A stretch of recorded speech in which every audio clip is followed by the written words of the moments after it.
પોષ માસના શુદ્ધ પક્ષની એકાદશી સંતાન સુખ દેનારી પુત્રદા એકાદશી ક્યારે છે? તારીખ 9 જાન્યુઆરી 2025 કે 10 જાન્યુઆરી 2025। વ્રત ક્યારે કરવાનું છે?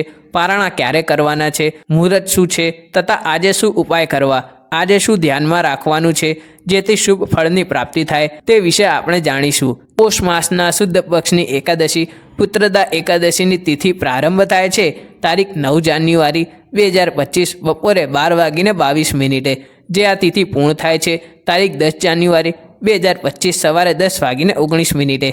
ઉદ્યા તિથિ અનુસાર તારીખ 10 જાન્યુઆરી 2025ના દિવસે એકાદશીનું વ્રત રાખવાનું રહેશે અને આ એકાદશીના પારણા વિશે પણ જાણી લઈએ। આ એકાદશીના પારણા તારીખ 11 જાન્યુઆરી 2025 સવારે 6:45 થી લઈને લગભગ 8:21 સુધી કરી લેવાના રહેશે। આ એકાદશીના દિવસે ભગવાન શ્રી હરિનું વિશેષ પૂજન થાય છે, જે કોઈ આપણા